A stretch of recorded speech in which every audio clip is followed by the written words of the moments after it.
Good evening! Good morning sa Pilipinas! And wherever you are in the world, kamusta po kayo? For those who don't know us, my name is Shine. I'm a registered nurse. My name is June. I am an IT project manager. And we are live here from North Carolina, USA. We are live and we live here in the USA. Oh, yan.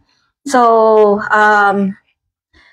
this discussion that we will be having tonight is something that is really, or something that can really make an impact on all of us.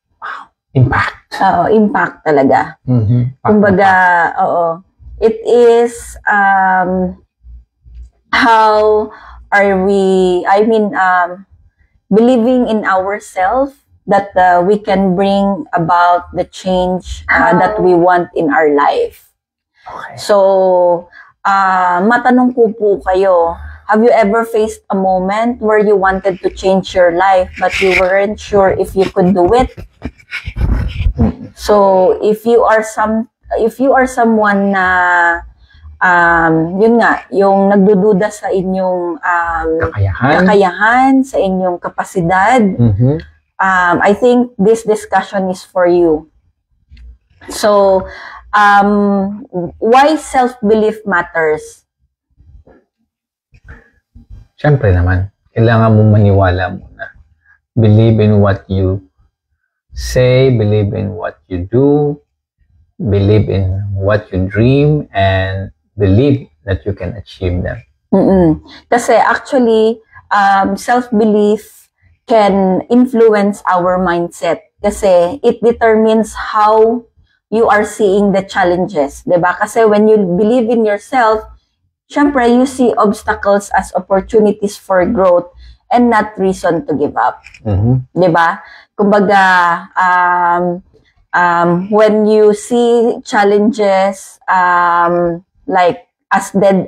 instead of seeing challenges as an obstacle, like if you have a positive mind shift, positive mindset, you will see these challenges as opportunities to grow. Yeah. And then, syempre, when you have self-belief, it gives impact on your action. How? Kasi without self-belief, you syempre hesitate or avoid taking actions, fearing failure or judgment. Pero pag ikaw ay may paniniwala, kung halimbawa ikaw ay may naniniwala sa kakayahan mo, syempre, you take bold steps towards your goal, diba? Like, katulad sa akin, I'm balancing my nursing job with our online business, diba? Even if sometimes, circumstances get tough. Like sometimes yung schedules, may mga conflicts, ganon. Pero syempre, we didn't have to wait for the perfect condition. It's just that I trusted myself to figure things out para mag-work yung nursing career ko, and then at the same time as an online business owner. And as a parent then. And as a parent, correct. And then, syempre, kumbaga, imaginein nyo na lang, if you believe just a little bit more of yourself today, how would that change the way you handle challenges? Diba, napakalaking impact niyan. Kumbaga, parang, yung paniniwala mo sa sarili mo na kaya mong gawin yung isang bagay, it will bring you to yung siguro malayo ang mararating mo. Tama. Kala ko yung ginagawa. So actually, there are steps to strengthen your self-belief. So unang-una, syempre, you have to have a positive affirmation. Diba? Like, as we always say, kumbaga, you have to repeat your affirmations daily in such a way it will give you yung positive outlook in life. Like for example, yung I am capable of change, or I am stronger than my fears, yung mga ganong positive affirmation. Kasi when you always think on the positive side of life, nag-a-attract kasi ng positive vibes yan, di ba? Di ba? Lagi tayo nagsasabi, positive vibes, yung mga nakikita natin sa mga social media. Nakikita natin yun kasi it helps them. So, might as well, kumbaga gamitin mo rin yung mga ganong vibes para makatulong din sa sarili mo. And then, second step to strengthen your self-belief is, syempre, you have to set small but achievable goals, di ba? Kasi, when you are achieving small milestones, it gives you confidence and proves yourself na you are capable of doing things. Di ba? Kumbaga, ano yun, kumbaga, when you are setting small goals, kumbaga, mas madali mo siyang ma-achieve. Kasi nga, hindi mo siya, kumbaga, nakafocus ka on how to achieve that goal. Kasi nga, maliit lang, di ba? Maliit na portion lang. Madali siyang i-manage. And then, yung parang katulad sa amin, di ba? When we started the business, the online business, kumbaga, we are learning one new skill at a time. Kasi, hindi mo naman mag-grasp ang isang, alam mo yun, yung lahat ng information na gusto mong malaman in one sitting. Diba? Kumbaga, give yourself, or give yourself a day to learn one skill, and then when you master that one, you can move on to another. And keep on practicing, syempre, what you learn. Kasi when you keep on practicing, it will build confidence over time. It will open doors na rin for discoveries, yung mga anticipations. Ito pala yun. Ganito pala siya. Kasi iba talaga yung actual, yung practical na application. Oo. And then another step to strengthen your self-belief, syempre, you have to visualize na you are successful already, di ba? Kasi, kumbaga, visualization means you are creating a mental image of achieving your goals, 'di ba? And experiencing the emotions of success. Hindi yan yung sinasabi nila na parang make believe. No. It is you. Actually, it is you who is kumbaga programming it in your mind already. Diba? Hindi yun yung parang nagpapantasya ka lang or something ano. Kasi minsan may mga ibang tao, ang sinasabi nila is, yung kumbaga, yung visualization is parang nag-make believe ka, yung parang hinahayaan mo yung sarili mo na umasa ng hindi, umasa sa isang bagay, tapos in the end, wala naman ding, kumbaga, wala kang mapapala. So, iba po yun, diba? Kasi, based on science, based on scientific research, when you do visualization, for example, you are visualizing your success, your brain responds to visualization by preparing you to take the actions needed to make that vision real. Yan. Diba? Kumbaga, ito na lang, siguro, lagi nating inaano na example is like, gusto nating mag-lose ng weight, maglagay ka ng picture mo dyan, i-edit mo na pumayat ka. So every time you see that picture, so you are getting motivated to do what it takes to be that person na nasa ano mo, nasa vision board mo. So that's how visualization works. And then syempre, you need to surround yourself with supportive people, 'di ba? Kasi if you are surrounded with like-minded community, andyan yung positivity, kumbaga, these people will encourage you and, di ba, i-reinforce nila yung self-belief mo.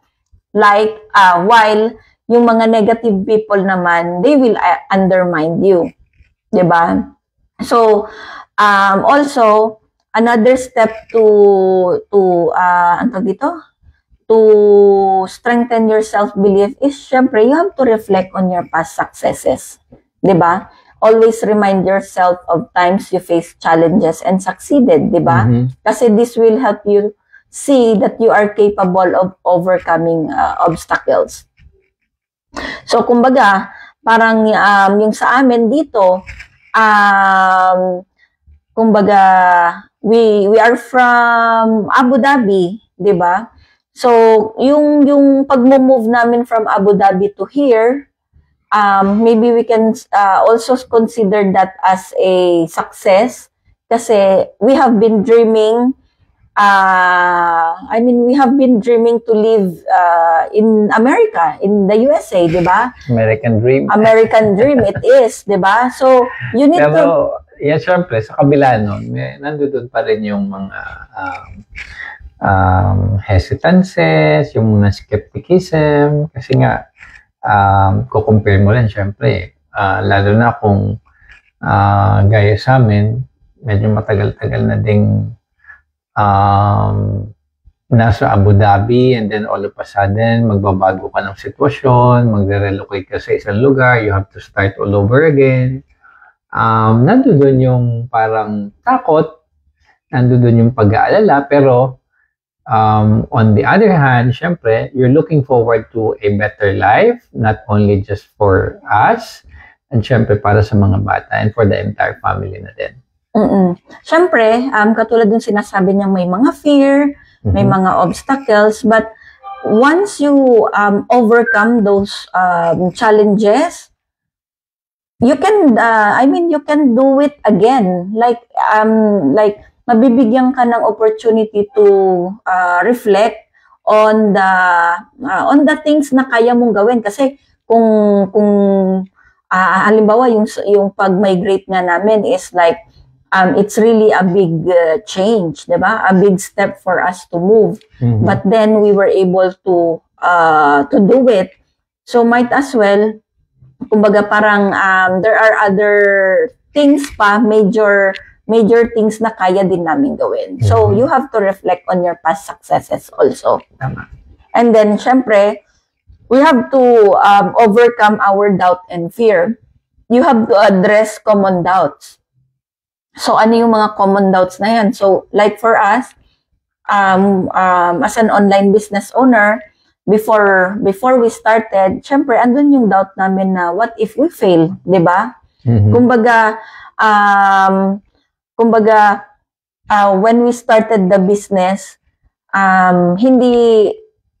hindi nawala sa amin yun.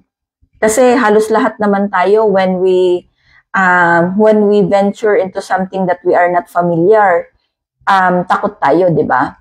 But also, yung fear of failure na yon is, it's just a reminder na it is a step towards growth, 'di ba? It's not the end.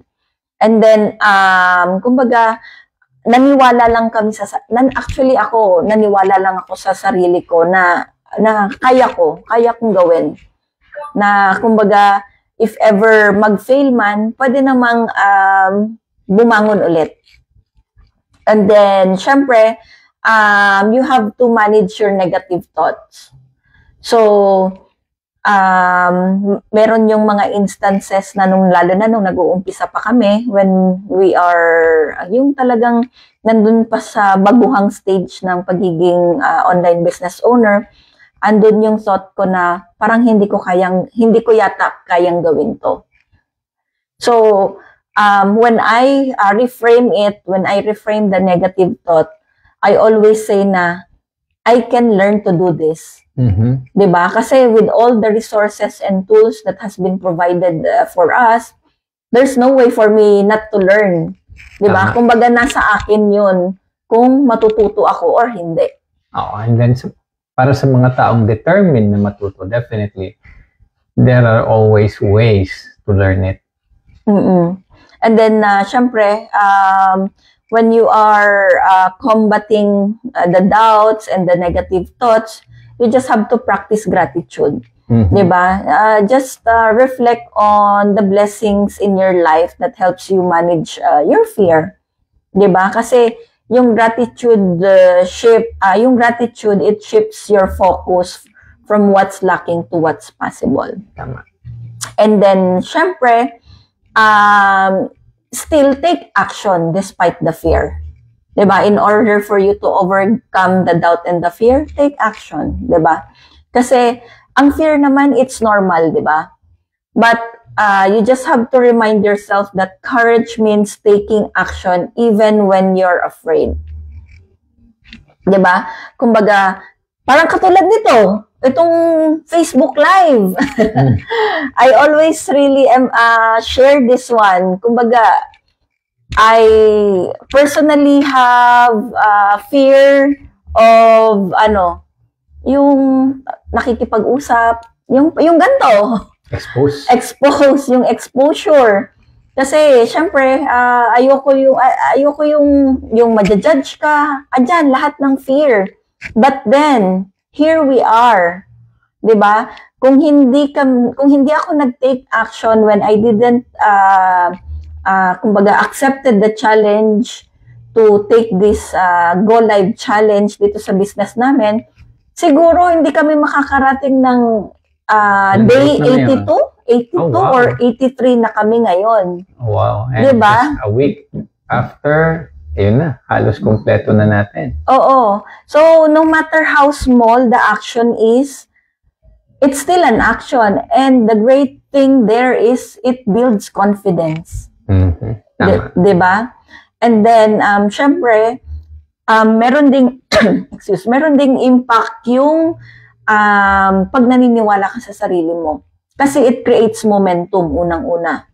Kasi when you believe in yourself and you also take the action, even no matter how small successes you have, it will create the momentum for bigger changes.